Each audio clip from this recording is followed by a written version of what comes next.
I Want to Jump Like Dee Dee, with me, Giles Sibbald, is the music podcast that does music a bit differently. I'm talking to some incredible musicians, DJs and producers about how they use an experimental mindset to fuel their own creativity, pursue new challenges, overcome fears, bounce back from mistakes. Okay, so today we're going to go from punk rock to acid house to waltz and to a kind of cyberbilly today and see where else we go. Yeah. And if that doesn't really get your creative thinking flowing, then I'm kind of packing in. So for me, my guest musical journey really is, one of paddling against the tide, anti-pigeonholing, anti-establishment, with a really kind of strong love for, kind of futurism technology. And I'm really excited to find out more about the person behind the music. So I'm delighted to welcome Adamski. Adam, hello. Welcome. How are you doing? Good, thank you. Good. How are you? I'm fine, thanks. I'm fine. It looks very picturesque and beautiful behind you.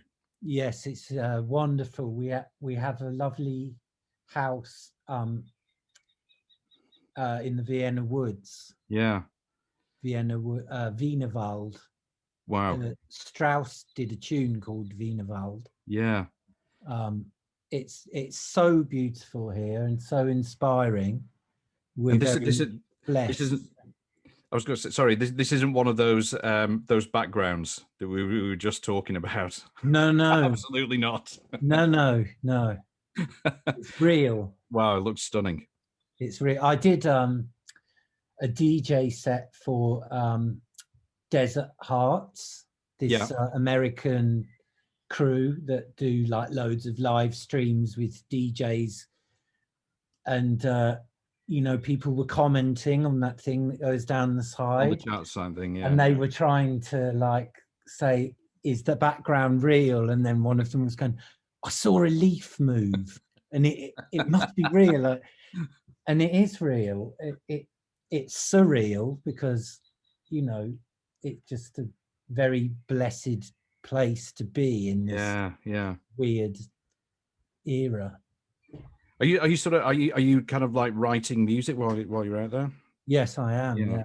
I'm always writing music. Yeah. If I'm not writing music on my laptop, I'm just writing music in my head. It just doesn't stop.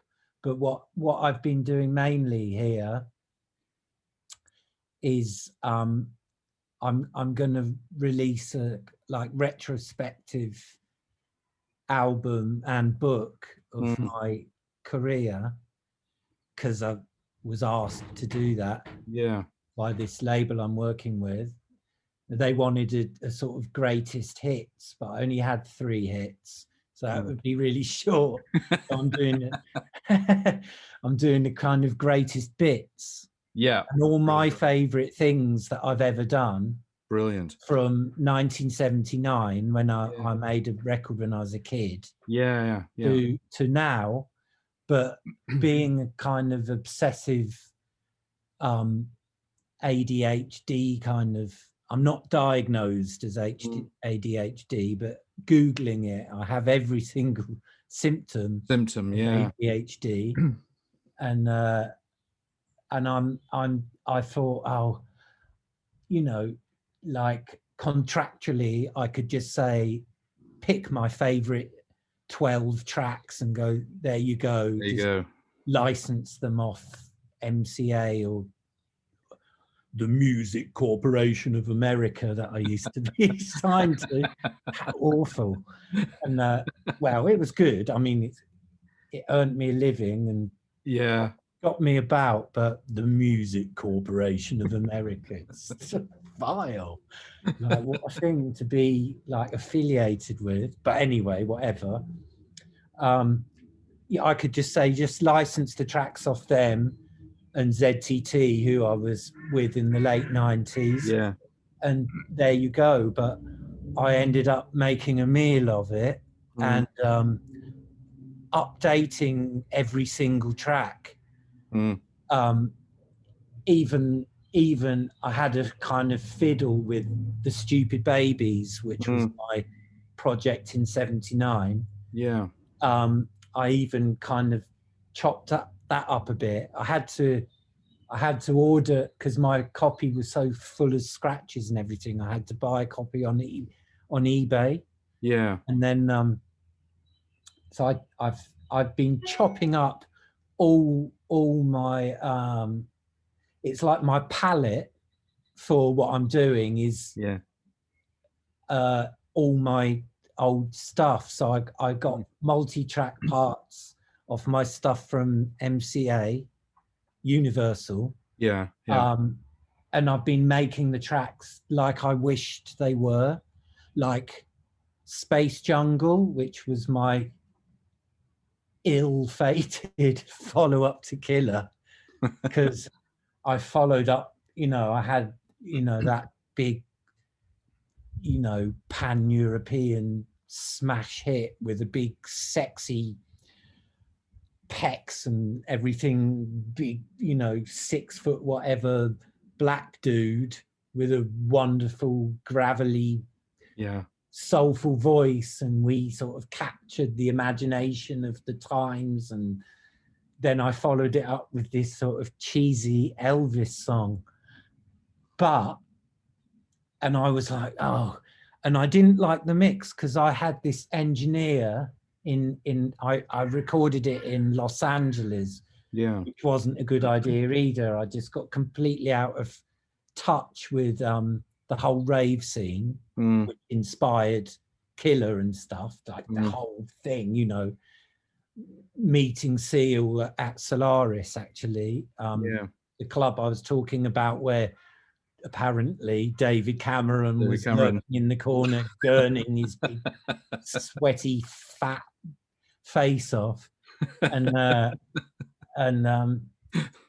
actually, David Cameron's lips remind me of when he's like that, reminds me of a dog's bum hole. It's sort of, and what comes out of his mouth is pretty similar to what comes out of a dog's bum hole. But anyway, I digress. Space Jungle, I double tracked my voice. It's like a really old pop technique, they did it in the early 70s, a lot of glam rock, and the vocals are just double tracked, and it's carried on throughout pop music. Eminem, it really sounds to me like he double tracked his voice. And I wanted to double track my voice on Space Jungle, and they go, oh, no, that's not authentic. And I was a very timid young man, like out of my depth in this big flashy studio in LA with Donny Osmond recording next door, and the big corporate suit. That was a funny thing, because I met Donny Osmond, and that evening I was supporting Happy Mondays at the LA Palladium. Wow. And I invited him, and he was like, oh, great, yeah. And there was basically all these sort of Mancunians and like LA kind of misfit sort of people, like lying around in the car park. And Donny's a Mormon, he doesn't even drink coffee. And it was just a proper like Sodom and Gomorrah, proper like, can you imagine Happy Mondays? And the next night I was supposed to support them in San Francisco, in High Ashbury, this famous club. I think it's called the IBAN or something. Yeah. And it was sold out, but the Happy Mondays partied so hard the night before in LA that they just didn't bother going. So me and the guy called Gerald, who's on the bill too, it was the Call the Cops tour, Happy Monday Call the Cops tour. And we did the gig to a full house, and it was brilliant.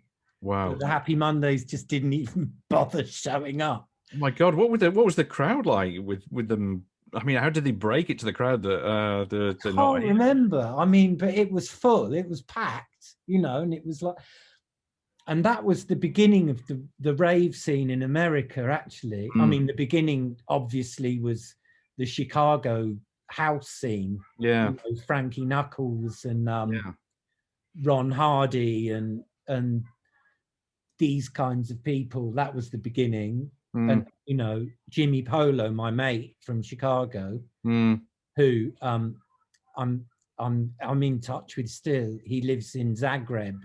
Okay. Now, which is kind of down the road from here. It's 4 hours drive. We're planning to either drive down or Jimmy's going to drive up here. Brilliant. I mean, I don't drive. Like, my wife does the driving, and I just sit in the why is it called riding shotgun? Fuck knows, but I just sit in the passenger seat eating crisps and listening to music and looking out the window. You mean the odd instruction out?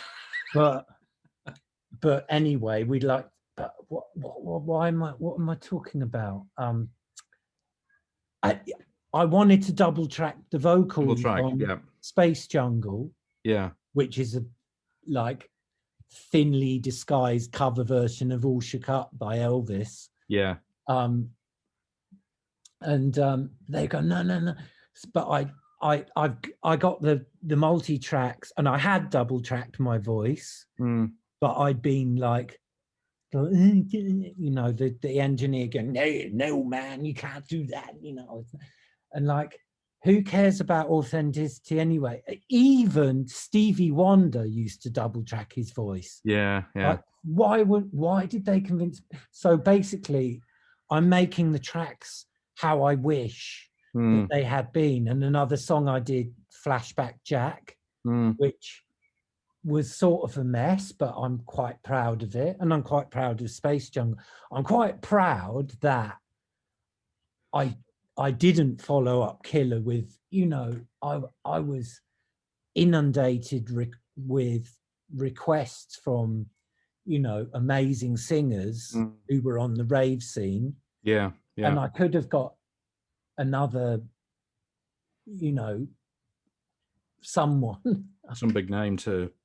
Or someone really cool from the scene. But I wanted to kind of backpedal a little bit and go back to I mean, it was sort of homage to Alan Vega, who's my favorite singer. Who I felt he was sort of, you know, singing bits of Gene Vincent and Elvis over minimal, monotonous is the wrong word, because that, you know, like repetitive bit. Like I was turned on to music with, you know, that had one riff going all the way through it, like Chicago house and stuff, by Alan Vega's first album. It wasn't through like Afro-American music. I didn't really have much access to Afro-American music growing up in the New Forest. You know, I listened to John Peel, and I you know, I like the Cramps and the Fall and Diva and you know, I wanted, and Diskord Datcord, which was my band before. After the Stupid Babies, wasn't it? Yeah. It was like 86 we formed it. Yeah. And basically it was like my sort of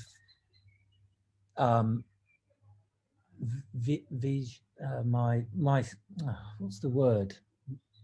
It was supposed to be like a cross between Zig Zig Sputnik and the Beastie Boys. Who I love. And Zig Zig Sputnik was very inspired by Alan Vega's first album. Absolutely. I mean, Suicide, but more so the Alan Vega's first solo stuff. Was very like rockabilly, but on the not bothering to have any chord change. And I loved that stuff, and I wanted to do something like that. And I was in LA, and I mean actually, no, just before, I think the day before I flew to LA, when I stayed there 3 months, I played at Glastonbury, and I debuted.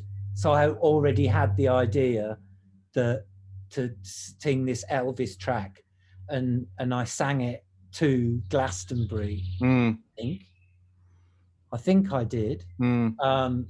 And I said, oh, I think there's a ley line. I said this bollocks in the press that there's a ley line from Graceland to Glastonbury, and I felt like the Elvis fucking thing. But I mean, sorry, yeah, No. When you were because when you formed the Stupid Babies, you were like kind of 11 years old then. Yeah. What was it that kind of attracted you to punk? Was it the rebellion? Was it the simplicity, the do it yourself? What was the kind of drive for you? Well, it did make me realize epiphanifically that I mean, I remember the furore about the Sex Pistols and everything, you know. It was like you had like Teddy Boys, Hell's Angels. I loved all that, you know. Before punk, I saw a Teddy Boy. We were visiting my aunt and uncle who lived in Richmond, and they both worked for the BBC sound effects department. Wow. Which I really love. Yeah. I mean, I'd like to think that they did sort of Delia Derbyshire, like amazing sort of soundtracks, but I think they were more doing sort of clapping coconuts together for, you know, Pinocchio horses. And I mean, I guess it was some sort of connection with the BBC Radiophonic Workshop. Anyway, we went to visit them, and I saw a Teddy Boy walking down the road. This is early 70s Teddy Boy revival. Yeah. And it was Malcolm McLaren had a lot to do with the Teddy Boys. Like when in the 50s, the original Teds, they were quite dour, you know. The drape suits were black, or dark blue, you know, velvet collars and stuff. Some of them. I have this old mate, Michael. He's about 84 now. He's a really good mate. He was a Ted in the 50s when he was 15, and they this was the first youth rebellion thing to hit the public consciousness. Was they Rock Around the Clock came out, this film, and they smashed up the cinema because they were told that to stop dancing. They were dancing to Bill Haley in the cinema, and they smashed up all the seats.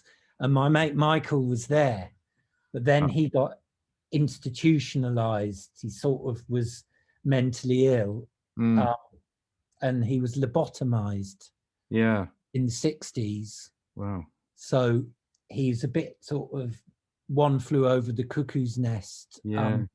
He's a very sweet guy. His memory, considering he had a big chunk of his brain pulled out of his forehead, he remembers very well. And he's like, I made a track with him, Sonny Erickson, the only duet Sonny Erickson's done, and Boys Noise have done a remix of it. It hasn't come out yet, but it is going to. And Michael's talking about his Teddy Boys days, and he's like, I had a blue Barafia suit, velvet collar and cuffs, blue suede shoes, kiss curl, bootlace tie. We smashed up the cinema at the Elephant and Castle. It's so good, and I just recorded him and put it on my track. And but the Teds in the early 70s, all this. Malcolm McLaren had that shop in Let It Rock, which was the Teddy Boy shop, and he sort of introduced like more brighter colours. And I saw a Ted walking down my auntie's road with a like flamingo pink drape suit, and I just like, and my dad is like, what a moron, you know. My dad was a sort of TV kicking, you know, Right. like the guy that kicked in his telly when the Sex Pistols were on the Bill Grundy. My dad was nearly kicked in the telly when Ian Dury was on Saturday Night Special singing "Hit Me With Your Rhythm Stick," and he had like Union Jack enamelled onto his teeth. Yeah. And I just thought that was fantastic. And my dad did nearly kick in the telly. I remember a similar thing happened at our house as well. I love Ian Dury, and like apparently Malcolm McLaren took the Sex Pistols to see Kilburn and the High Roads, Ian Dury's first band. And Ian Dury was wearing safety pins and stuff. And you know, and he had a bit of that teddy boy thing going on. Like punk rock, really, like the style was sort of an amalgamation of Teddy Boys and Hell's Angels. Yeah. Because Hell's Angels and their mental glasses and like all the badges and stuff and chains. Yeah. That was punk. You know, Malcolm McLaren's shop was, you know, still had leftover bits and bobs from Let It Rock and Too Fast to Live, Too Young to Die. So all that kind of got like amalgamated into what punk was. Punk was a kind of fusion of all the teenage rebellions thus far. A bit of mod in there even too. Yeah.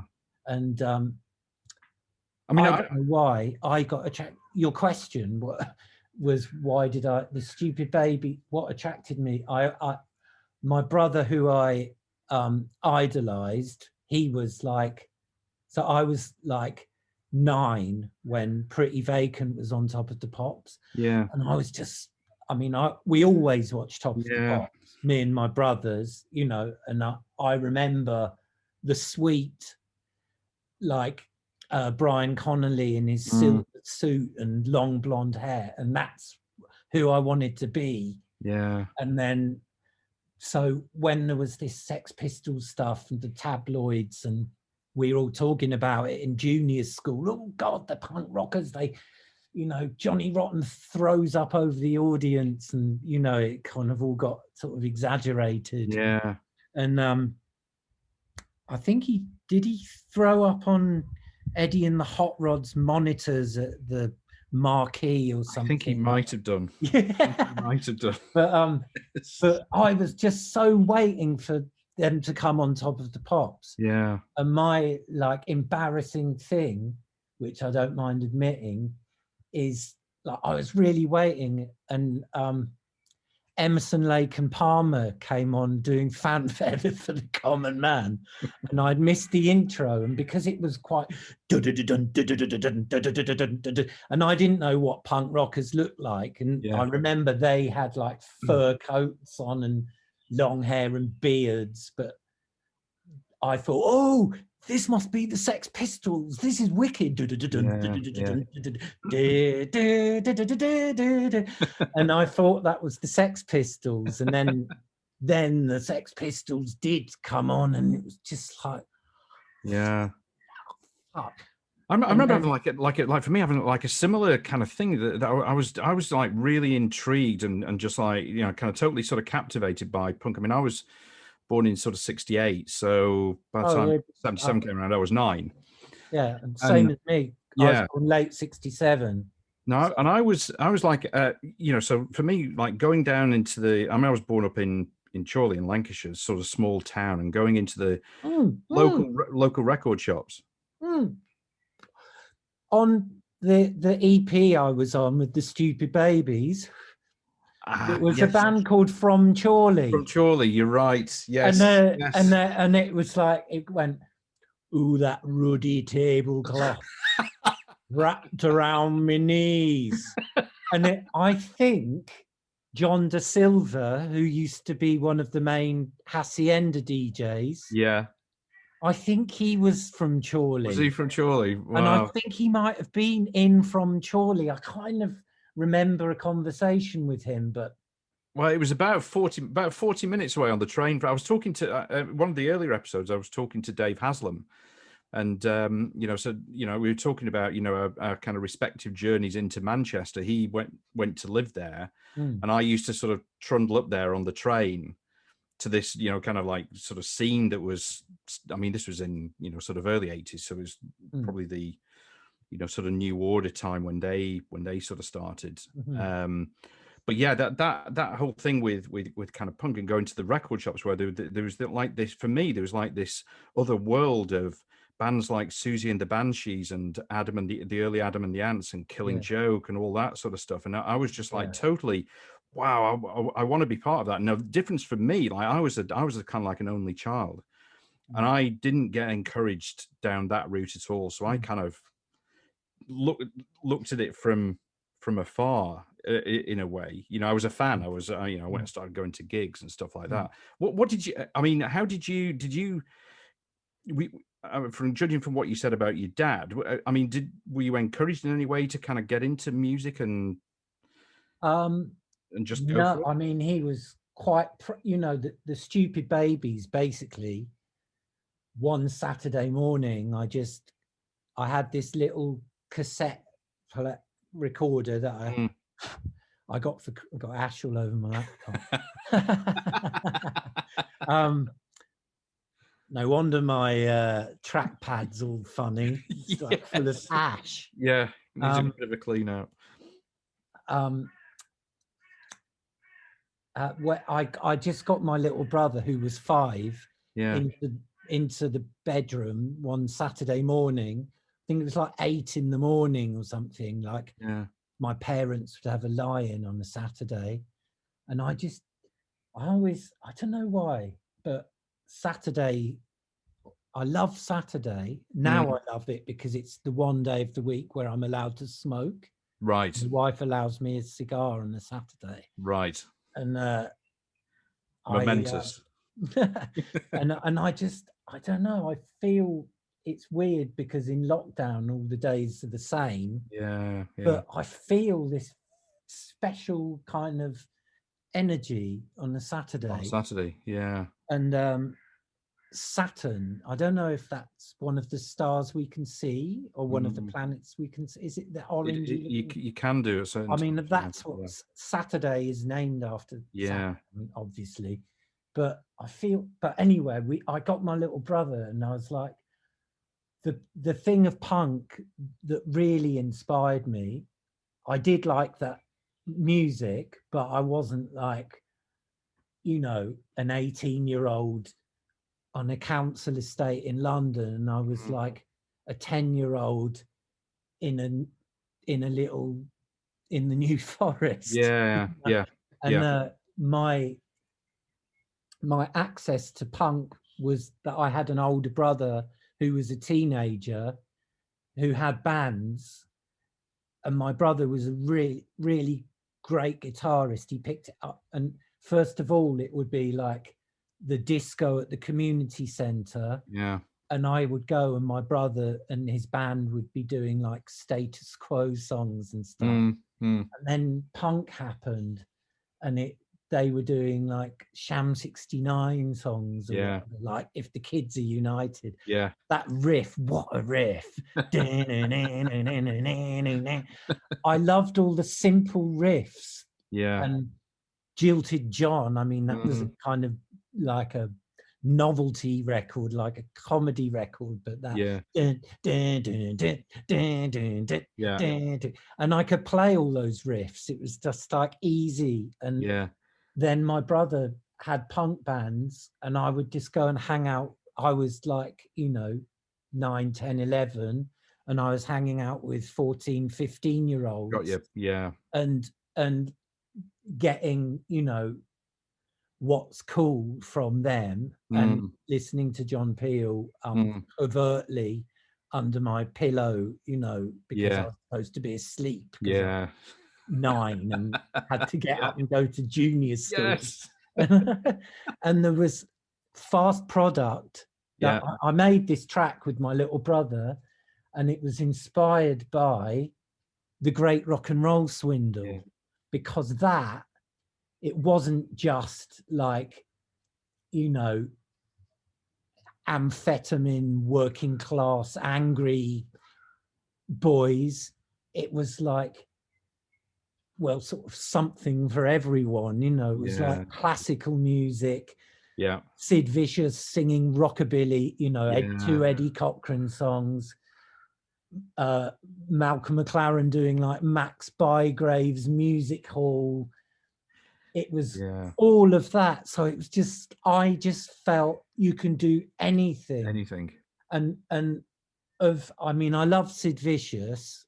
I loved his style, and I loved My Way, his version of My Way. I mean, I still listen to, I go jogging through the Vienna woods with Sid Vicious' My Way. Yeah. And it was that and the Flying Lizards making those records with toys. So I had a ukulele and a kazoo there was this guy called Roger Figures who was in bands with my brother, and he was a really good guitarist too.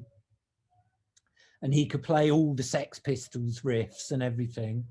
And his family had Figures bike shop in our high street and Figures toy shop next door. Wow. And in Figures toy shop, they sold like kazoos and ukuleles. Yeah. So I had a kazoo. I think it cost like 13p. And the ukulele, I don't know, was like £4 or something. And I saved up my pocket money. Yeah. And I played like basically Babysitters, which was my tune that became quite big. I mean, for 11-year-old, it was like massive. At school, they thought I was like a rock star because it came out when I was in first year of senior school. Senior school, yeah. So I was like pint size. I was like the smallest kid. I was like a late developer. Yeah. I was the last kid in my year to get pubes, which at the time was like, it was like a curse. It was like, the biggest awful. It was like fucking like going in the showers at PE, and you know, and all when all the kids' balls started dropping, and they had like you know, a big thatch of pubic hair, and I still had like a little winkle. and I try and like go in the shower like really quickly and keep my shorts on, but the big thatch is like your badge of honor. I'm done. So I was like this tiny little kid, but then this record came out and I was in the first year and I went on Nationwide and performed it. Wow. And I was in like Smash Hits and Melody Maker and Titbits. Do you remember that magazine? What the fuck? And so I kind of got respect of all the big kids who were in older years, you know. Yeah. In those days, there was a lot of skinheads. That was all the rage. Yeah. Skinheads and rude boys, you know, and the whole two-tone thing. But I think they thought I was like a rock star, you know, because I've been on telly and John Peel played my tune and it was so exciting actually. Yeah. But so the Great Rock and Roll Swindle and the Flying Lizards and Patrick Fitzgerald. Do you remember him? Yes, I do. Yeah. I got a safety pin stuck in my heart for you. And he released that, and it's just him playing an acoustic guitar and a tape recorder. So I thought, I can do that. And I did it. And then did my dad encourage me? Well, I think he was quite proud, you know. I sent this cassette to my favorite record label, Fast Product. Yeah. And they didn't release that much, but they released the first Human League album because the guy that ran Fast Product, and I didn't know this at the time, was the Human League's manager. Yeah. And the record I really loved was the Mekons, Where Were You? And Yeah. I could play that. That was another one of those riffs. Dun, dun, dun, dun, dun, dun, dun, dun, Necrons, dun. yeah. And it had this big build-up drum roll, a bit like sort of early mid-90s, like when they started putting those big breakdowns in the rave records. In the rave records, like that, like the intro. And I jog to that too. It's like wicked jogging because it speeds up, and I try and jog in time with the music. What's really good for jogging is like Chicago juke and footwork music. Okay, yeah. If you try and jog in time to like house, it's a bit too slow. Yeah. Unless you're going up a steep hill, then it's quite good. But it's a bit too slow. It's sort of like, 120 to 130 BPM, like 160 BPM is quite. It's quite punchy, isn't it? but those, I mean, that Mekon's record, I guess, once it gets going, it's around that tempo too. Yeah. I like this. Sorry. No. I was going to say, so you also, with the next band, Diskord Datcord, you did a cover of Identity. X-Ray Spex. I mean, was there something about? I mean, because Polly was, I mean, so influential to for a lot of people. I mean, was there something about her that spoke to you that kind of? Yes. I love when the world turned day glow on top of the Pops. And I just thought, she's amazing because she just didn't look or sound like anyone else.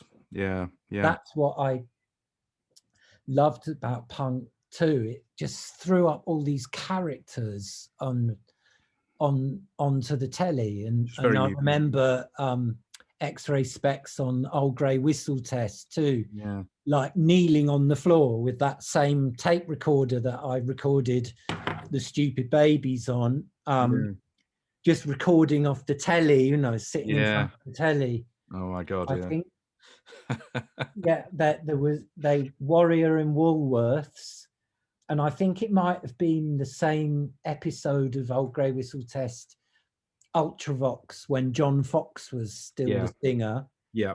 Before Midure. Yeah. And doing this track Slow Motion, which is so wicked. I remember that. It was produced by Connie Plank. And I think that was but Polystyrene, when we did the cover version of that in 1987, it seemed like punk rock was eons ago. Yeah. But that song was only a decade old. Yeah. Now a decade feels like nothing. But then, like it like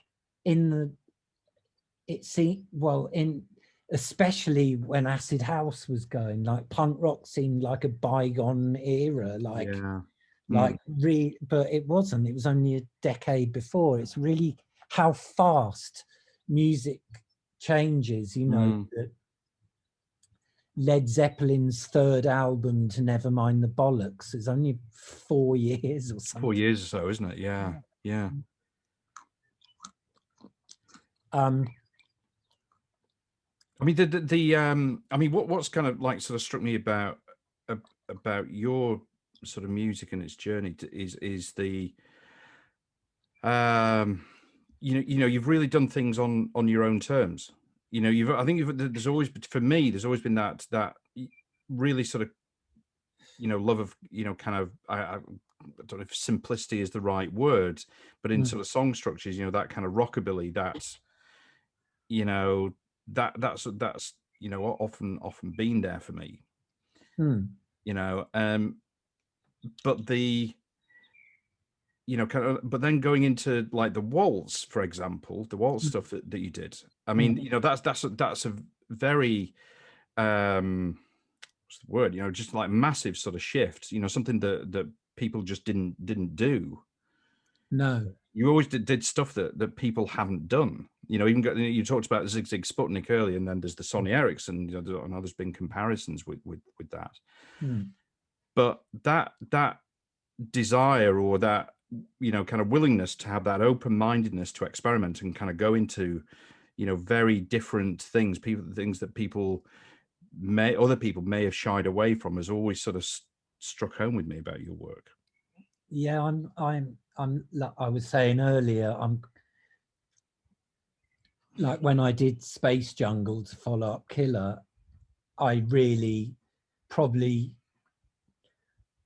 lost about 9/10 of 9/10, yeah, of my fan base. I mean, people were kind of disgusted, and then I was like, "What the fuck did I do? Why did I do?"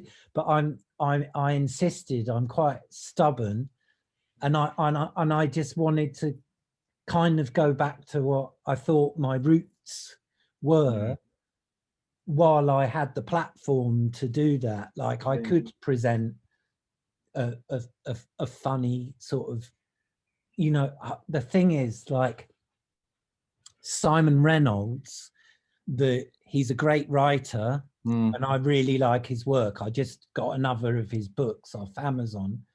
I really like him, but he hates me. He really hates me.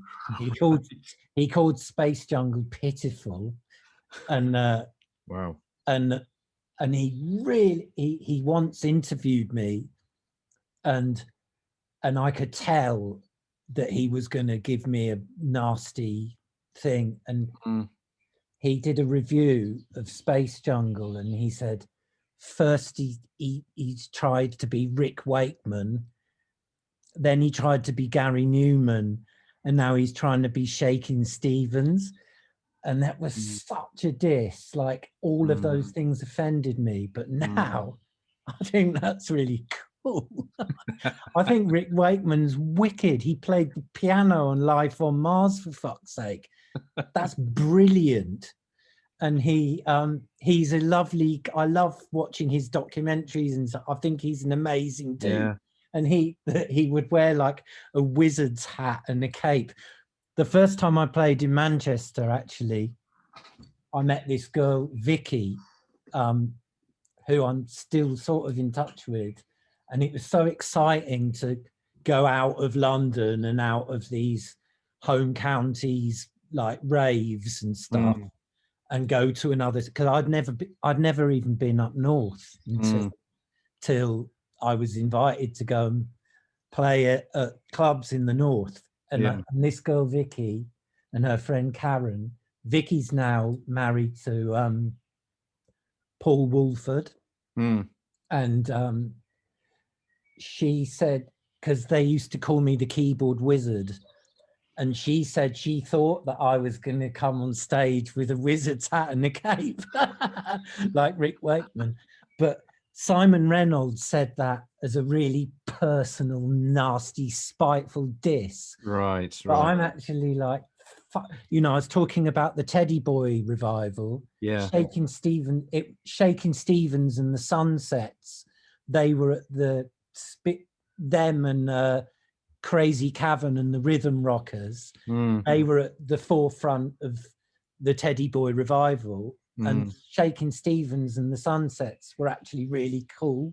I've got this mate, Johnny Morris. He has a shop in King's Cross Eyes. He sells sunglasses, but he's a Ted. He was like in that book. Who's that book by? Ted's. It's like photographs of Ted's in the early 70s. I've forgotten the guy's name, but he's in that. Johnny Morris is in that. He's like 14, and he's still. And I went to the Adam and Eve pub in Homerton High Street. Yeah. A couple of years ago. They have Teddy Boy get-togethers like once a month, and Teddy Boy DJs and all the old Teds. It's fantastic. And I wore my drape, and I've got this hat that Malcolm McLaren used to wear. It's from this. It used to be in Whitechapel, Cornbluth. They were like the Teddy Boy suppliers, and a lot of Malcolm's stuff in his shop was from there. And he had this hat. It's in the film, the rock and roll Wembley. They put on this. big gig in Wembley in 1972, I think, and they had like Chuck Berry, Little Richard, Jerry Lee Lewis, and all these like, you know, people from the 50s, and also Screaming Lord Sutch. And Malcolm McLaren was there with the Let It Rock stall. And he's in the movie and he's wearing this hat, this leopard skin fur cap, and then all the Teddy boys started wearing those hats, probably when they couldn't be bothered to like do their hair, and it became part of the Teddy boy style. And I spent 2 years trying, because Kornbluth, or it is Kornbluth, doesn't exist anymore, and I tried to source one of these hats and I couldn't. But then my mate Barnsley, he had one. He bought it from Kornbluth like in the early 90s before they folded. There was also a shop called Ted's Corner under Victoria Station, and they used to sell like Elvis glasses and like drape suits and blah, blah. And what am I talking about? The hat. I know what, I'll tell you what, it's actually cold here now. The sun's gone. The sun's gone down behind the hill. I'm just going to go and get my hat. No problem. No problem. 2 minutes. Is the hat. Got you. As worn by Malcolm McLaren in the, what's it called? The London Rock and Roll Show or something. There's a film. It's on YouTube. I'll check that out. I don't know. A big thing at Wembley. And I love it, those 70s Teds all doing the bop and stuff. And they used to do that thing where they sort of leant like a bit like, don't, Jupiter. Don't, no. There's a bee. Jupiter, last summer he got stung on the nose by a bee, and his poor little schnoz was all, don't, Jupiter, they hurt you, remember? In Victoria Park, he got stung on the willy by a wasp. Oh my God. His willy all swelled up, and we had to like rush him to the emergency vet and everything. He's sort of accident prone, bit like his pain. But why was I talking about this hat? You were talking about Malcolm McLaren and well, he was my idol. Like I was saying before, Sid Vicious was the best looking Sex Pistol. Like, even though he didn't do much apart from like smash people over the head with his guitar and take heroin, but Malcolm McLaren was the one I really was attracted to. I mean, I called my cat. I got a cat when I was 10 or 11. And I called it Malcolm. And it was quite funny because, like, you know, we had to call him in for his dinner from the garden. You know, Malcolm. And here's Malcolm the cat, and he was my boy. I loved him, and he was named after Malcolm McLaren. And I never met Malcolm McLaren, even though he managed a band that I used to be in. I was in a band with Dave Barbarossa, who hooked us up, actually. Thank you, Dave. We had a band called Ping Pong, and then Dave and I left, and Louise Prey, the singer, it became an all-girl group called Ping Pong Bitches.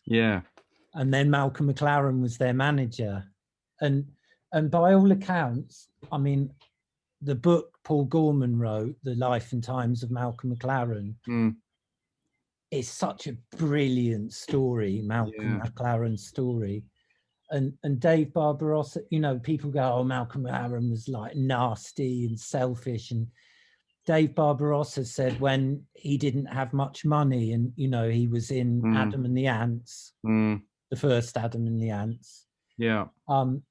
He said like Malcolm would come round to his house in Tottenham and bring like a food hamper and stuff. And Dave had a new baby, and Malcolm was like a really sweet guy. Yeah. And, I mean, I know that. I know. I mean, Dave has said that, you know, Malcolm has been, you know, was very sort of influential. You know, I mean, he to kind of talk to him about, you know, being unique. Yeah. You know, and you know, I think in when I was talking to Dave, he said, you know, Malcolm said to him, "Don't compete, because if you compete, then you end up becoming a second-rate somebody else." Yeah, you know, just be yourself. I mean, Malcolm's obviously been an influence for you. What, I mean, you know, what sort of influence do you think he had on, you know, kind of like on your mindset? The courage to just do stuff that's kind of wrong. Because courage is a big deal, right? Isn't it? You know, having the balls to do something, and like you say, you know, to do things wrong or to go out on a limb, do things differently. It's that's a big thing that you need to be able to do that. I don't know why I'm like this. You know, my family background, actually, you asked me if my dad encouraged me. When I was 13, I'd grown more into punk, and I had like studded belts and bondage jackets, and big steel toe cap boots and splashy bleach jeans. And my dad, one day when I was 13, he just flipped and got all my clothes and burnt them in the garden. Wow. And that was very traumatic. I bet. Wow. You know, I love my dad, and the weird, you know, even though I'd made a record on the hippest post-punk label or that existed, you know, I don't know why, you know, by the time I was 16 and I was allowed to have green hair so long as I wore a hat at the dinner table. Right. But he burnt all my clothes and left me standing in my Y-fronts crying because you know, maybe I have an unhealthy sort of obsession with clothes and looks. And, you know, like I said, like that Teddy Boy when I was 5, and the Hells Angels and all that, and then punk, like, oh my God. And the glam rock thing, you know, my first memories of Top of the Pops, the Sweet and Mark Bolan and ABBA even, like with their silver flares and star-shaped guitars and the glitter band and blah, blah, blah. It's interesting, these things that sort of happen to you, you know, these sort of formative influences, you know, when you're that age, when you're, you know, either, you know, kind of pre-adolescent or adolescent, and these things happen, you know, with people that you love, you know, with your parents or whatever, or close friends, you know, and these things stay with you. Yeah. You know, I've had things happen and they stay with you, and I still remember them like very clearly, and I can now trace, you know, some things that I either do or feel, I can trace them back to, you know, to that particular event. Yeah. Fucking hell, you know, this shit stays with you.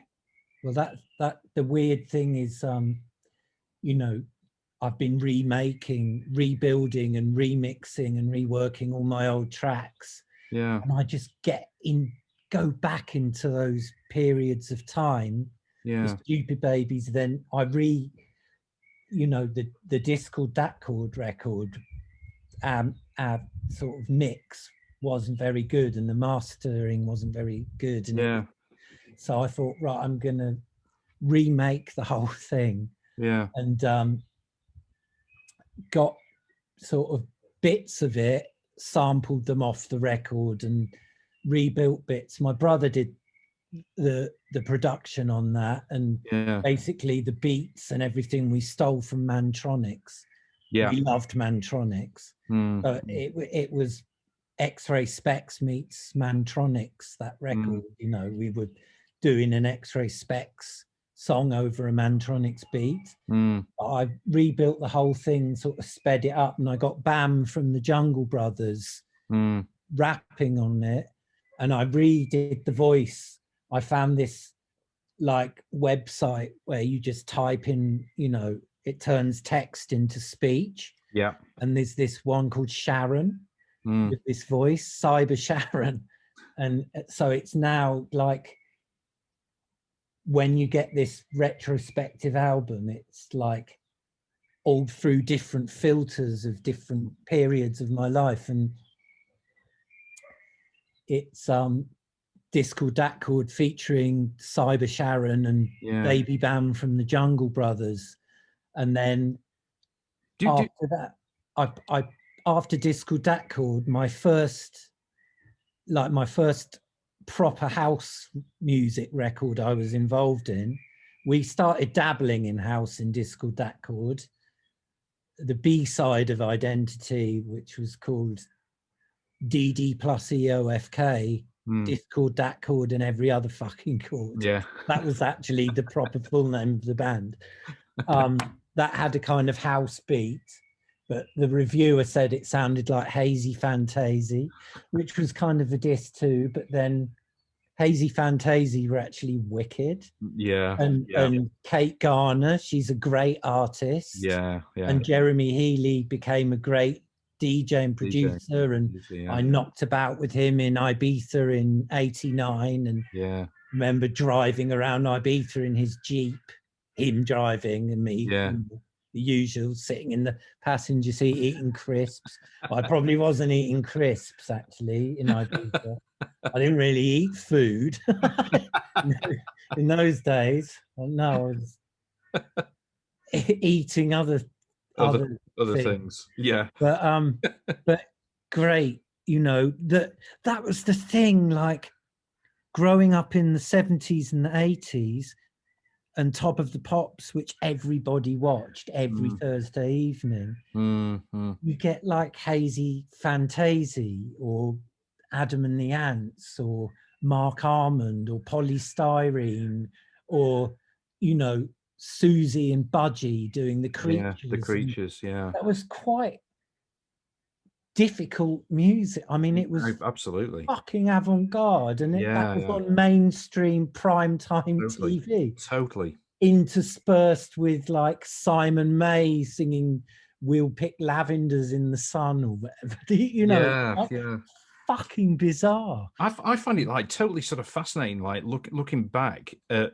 what either I liked or didn't like, you know, going back to, you know, like when I was a kid in the 80s or early 90s or whenever, and using that to sort of see how I've kind of changed or not changed as a sort of person looking back. So I really did not like that particular record or band when I was a kid at that time when it came out.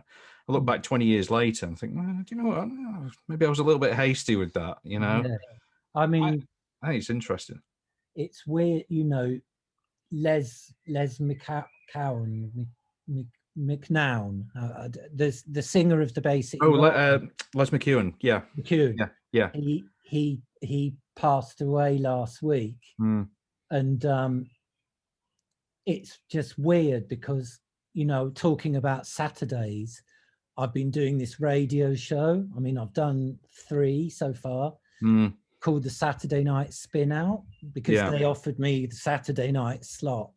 And it's just made me, I don't know, when I do something, I just start really getting into it. Yeah.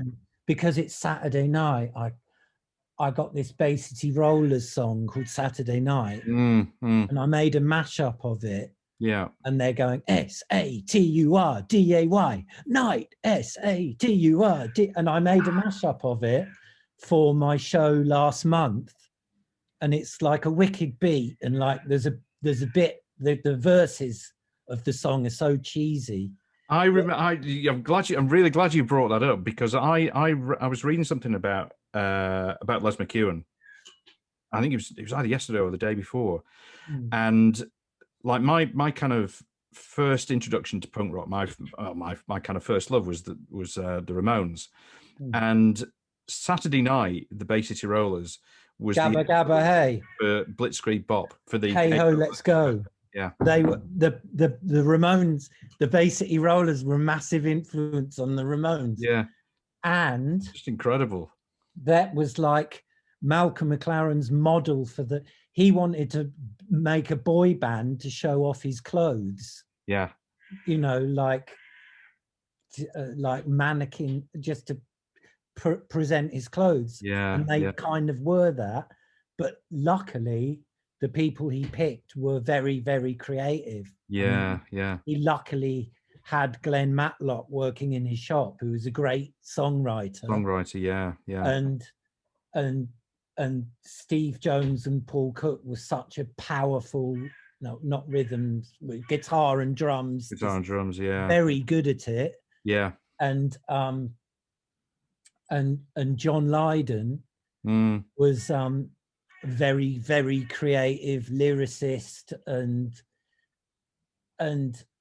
without Malcolm McLaren pulling them together, they would have just maybe ended up, you know, playing in pubs, you know, sort of the pub circuit, or John Lydon, who was like an acid dealer going to Hawkwind gigs, and maybe he wouldn't have got the platform to be able to form Pill and make all that inspirational music.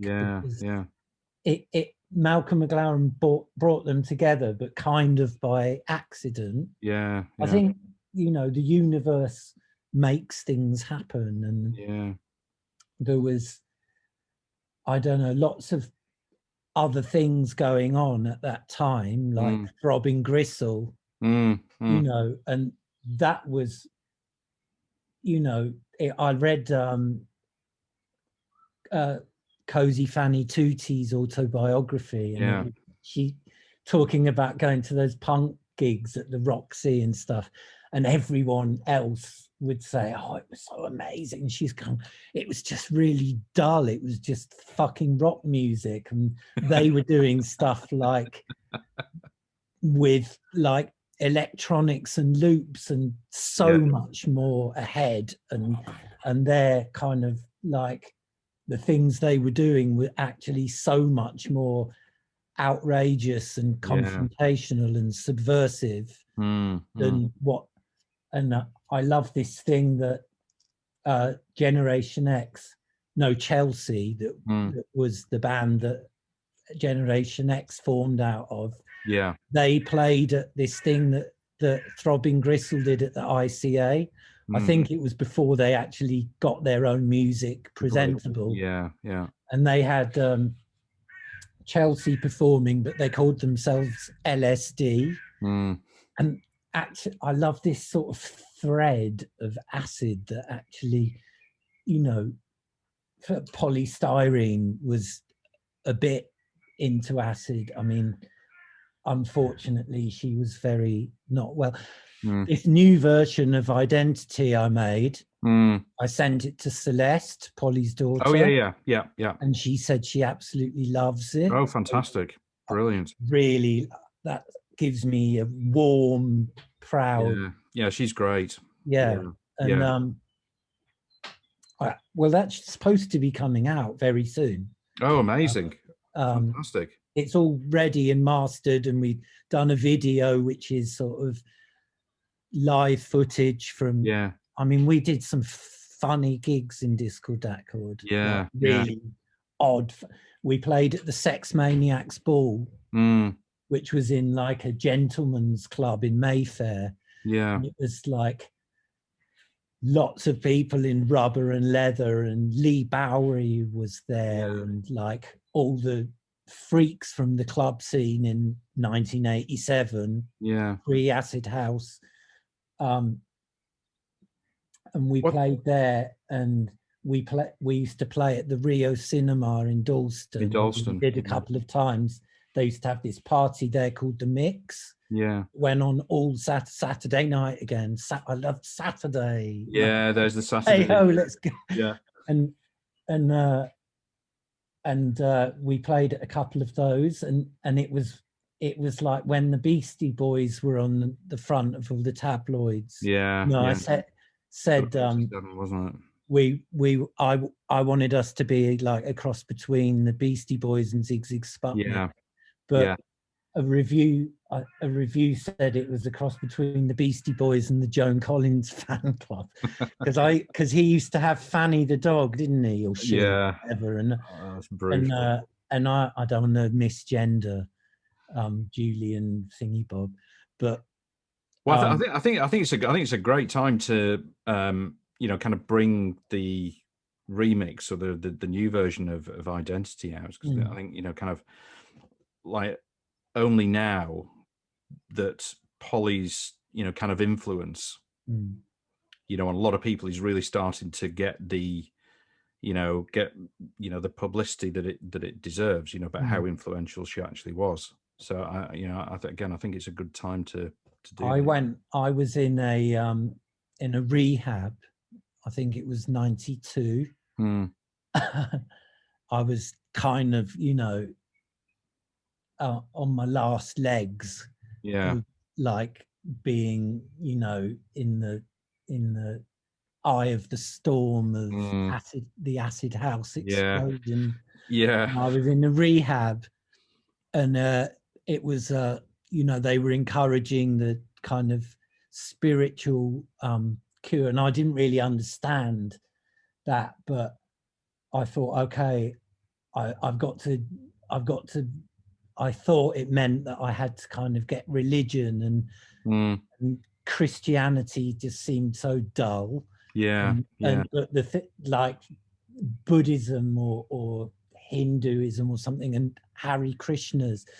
So somehow or another, Polystyrene came round in a truck with the Krishnas. With the Krishnas, yeah. And I wasn't allowed out of the rehab. It was in Marylebone, in Lisson Grove.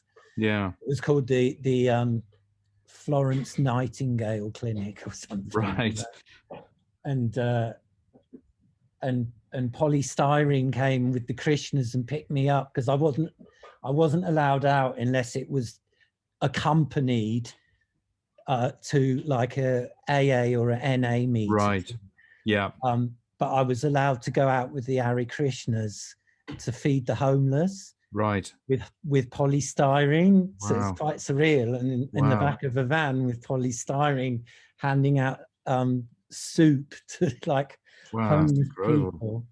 And Nina Hagen came and visited me there too. Who you've collaborated with as well, haven't you? Yeah. That was around the time I had collaborated. Yeah. Yeah. And she came to visit me, and all the other patients or the other people in the rehab. Nina Hagen is she has a very large aura. Yeah. You know, and she's kind of strutting down the corridor in this rehab in her like skin tight leather pants and massive high heels and big hair and big lips, and the others were like, I don't know what they thought, you know, but they were like, fucking hell, who's this woman coming to visit this? Anyway, Adam, thank you so much. It's been a real pleasure. Thanks for asking me interesting things. No, at all. No, it's been an absolute riot. Honestly, I've loved every minute of it. It's brilliant. Oh, good. Thank you. And it's been fun. Yeah. Yeah. I'm gonna have a pizza now. Take care. And you. See you. Bye.